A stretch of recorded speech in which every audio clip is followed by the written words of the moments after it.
வணக்கம். எல்லோரும் எப்படி இருக்கிறீங்க? எல்லோரும் நல்லா இருக்கிறீங்களா? எல்லோரும் நல்லா இருக்கிறதுக்கு என்னுடைய வாழ்த்துக்கள். இன்றைக்கி வந்து உங்களுக்கு சேனைக்கிழங்குன்னு சொல்லுவாங்க நம்ம ஊரில். அங்கே சின்ன சின்னதாக இருக்கும், இங்கே கொஞ்சம் பெருசாக இருக்குது. இங்கே அந்த மாதிரி விற்கிது. அங்கே அதுக்கு என்ன தேவை, எப்படி செய்யலான்னு பார்ப்போம். இங்கே பாருங்கள், நேற்று தான் வாங்கின்னு வந்தாங்க. நம்ம கருணைக்கிழங்கு வெட்டி பார்த்து வாங்குவோம் இல்லையா, எப்படி நல்லா இருக்குதா என்னன்னா அதே மாதிரி பார்த்து வாங்கினது. இது வந்து இப்போ வெட்டிட்டு நான் சுட தண்ணியில் வந்து பாதி வேக்காடில் வந்து அவிச்சு எடுத்துக்கிறேன். நான்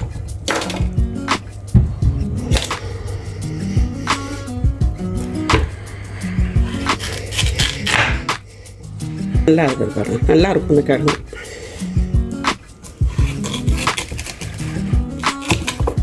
இதை நான் வெட்டிட்டு காட்டுறேன். இது பாருங்கள், இந்த மாதிரி தோலை உடிச்சிக்கோங்க.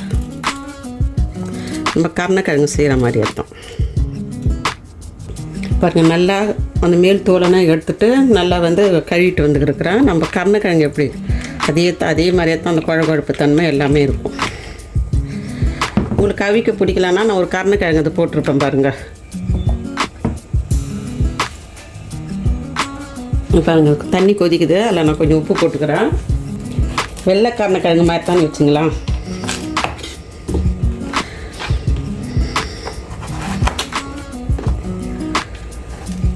ஒரு பாதி அளவு வேக வைக்கணும், அதில் ரொம்ப வேக வைக்கக்கூடாது. சுடு தண்ணியில் தான் போட்டு வச்சுருக்குறேன்.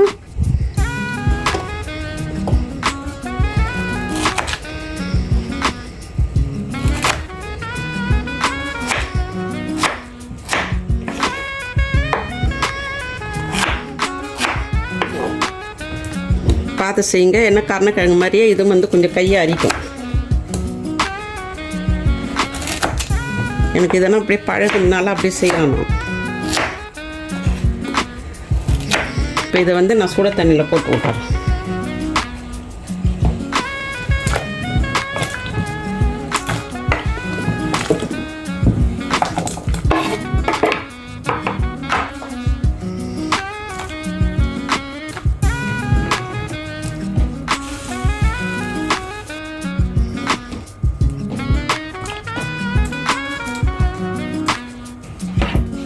நல்லா ஒரு பெரிய கிழங்கு ஒரு கிழங்கு போட்டிருக்குறோம்.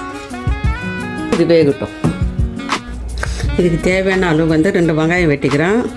ஒரு மீடியம் சைஸு, ஒரு சின்ன வெங்காயம் 2 வெங்காயம்னு வச்சுங்களா. உங்கள்கிட்ட ஒரு சிவப்பு வெங்காயம் இருந்தாக்கா சிவப்பு வெங்காயம் போட்டுங்க.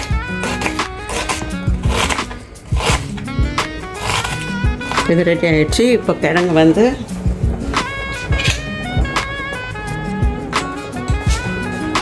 இந்த வெந்திருக்குது. பாதி அளவு வேக வச்சுருக்கிறேன். இப்போ அதை வந்து வடிகட்டிட்டோம். இந்த பாருங்கள், நான் வெங்காயம் 2 வெங்காயம் எந்த அளவு வெட்டின இந்த நேரம் அந்த நேரத்துக்கு தான் வந்து இதை நாங்கள் வேக வச்சுருக்கிறோம். நான் ரொம்ப வந்து வேக வைக்கல.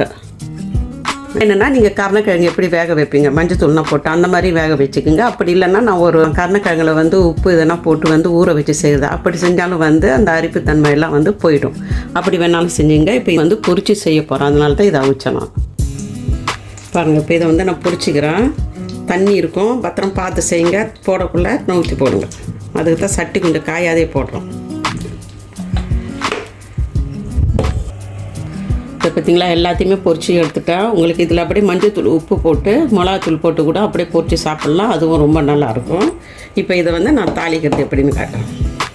இப்போ பொரிச்சுங்களா, அந்த எண்ணெயை தான் கொஞ்சம் ஊற்றிக்கிறேன். 2 டேபிள் ஸ்பூன் அளவு வச்சு 1/2 டீஸ்பூன் வந்து கடுகு போடுறேன். 1/2 டீஸ்பூனு சோம்பு போடுறேன், பெருஞ்சீரகம். இந்த வாசனை ஜாமான் பட்டை ஏலக்காய் இந்த வாசனை ஜாமான்லாம் போட்டிருக்கிறேன். தீருப்பேன்.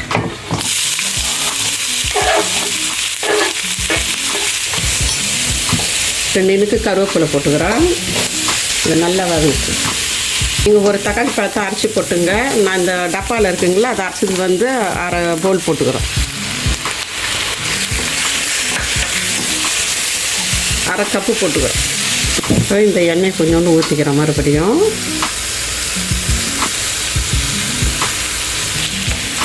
1/2 டீஸ்பூனு மஞ்சள் தூள் போடுறேன். 1/2 டீஸ்பூன் வந்து காஷ்மீர் சில்லி போடுறேன். 1 டீஸ்பூன் வந்து கொத்தமல்லி தூள் போடுறேன், தனியாத்தூள். உப்பு விழுது வந்து 2 டீஸ்பூன் போடுங்க.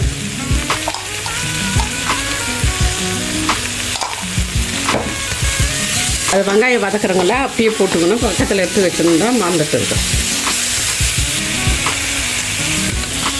1/2 கப்பு தண்ணி ஊற்றிக்கிறோம். இதை நல்லா வதங்கட்டும். தேவையான அளவு உப்பு. இது பாருங்கள், நல்லா வதங்கிடுச்சு. எண்ணெய் நல்லா மேலே வர அளவுக்கு இதை பாருங்கள், எண்ணெய் நல்லா மேலே வந்துடுது, நல்லா வதங்கிருக்குது. இப்போ வந்து இதில் பொரிச்சா இந்த கிழங்கை வந்து இதில் போட்டுக்கணும்.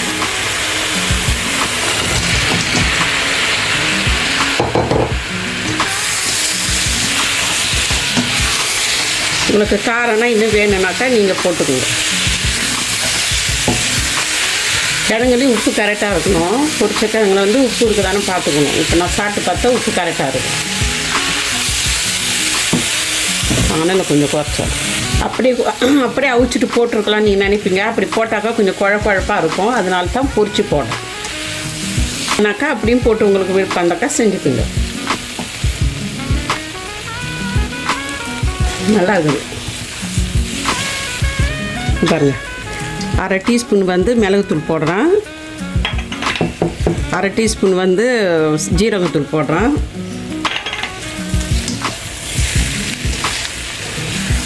பொரிச்சு போடக்குள்ளே பாருங்கள், குழக்கம்னா வதப்பாங்க. இது ரெடி ஆகிடுச்சு. இதில் வந்து கொஞ்சம் கொத்தமல்லி கீரை போட்டுட்டு கொஞ்சம் மல்லாட்டையை வந்து நுணுக்கி போடுறோம். வேர்க்கடலை பாருங்கள், இந்த அளவுக்கு வேர்க்கடலை. அது உங்கள் இஷ்டம், நீங்கள் எவ்வளோ வேணாலும் எடுத்து போட்டுக்கணும். இதை வந்து நான் சும்மா அந்த ருப்பரில் அந்த கல்லில் போட்டு இடிச்சுக்குவேன். இந்த பாருங்கள், வேர்க்கடலை வந்து இந்த அளவுக்கு நுணுக்கிக்கினா இதை அப்படி கொஞ்சம் போட்டு விட்டோம். உங்களுக்கு வேணானாக்கா விட்டுருங்க. ஏன்னா இந்த மாதிரிலாம் பிள்ளைங்களுக்கு இதெல்லாம் கலந்து தான் நம்ம கொடுக்கணும். இது ரெடி ஆகிடுச்சு. கொஞ்சோண்டு கொத்தமல்லி கீரை போட்டுருவேன்.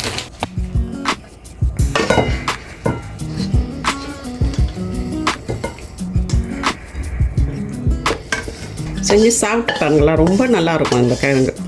இப்போ பார்த்தீங்களா, சேனைக்கிழங்கு வந்து ரெடி ஆகிடுச்சு. இதுவும் கருணக்கிழங்கு மாதிரியே தான் இருக்கும். ரொம்ப நல்லாயிருக்கும் சாப்பிட்றதுக்கு. இங்கே கருணக்கிழங்கு வாங்கி சாப்பிட்றதோட இந்த மாதிரி வாங்கி சாப்பிடுங்க. இதுங்க ஒரு லைக் பண்ணுங்கள், ஷேர் பண்ணுங்கள், கமெண்ட் பண்ணுங்கள். மறக்காமல் வந்து அந்த பெல் பாட்டில் வந்து லேசாக வந்து அப்படியே கிளிக்க பண்ணி விட்ருங்க. ரொம்ப நன்றி. நீங்களும் செஞ்சு சாப்பிடுங்க. எல்லாருமே சந்தோஷமாக இருங்க. அடுத்த வீடியோவில் பார்ப்போம். பாய்.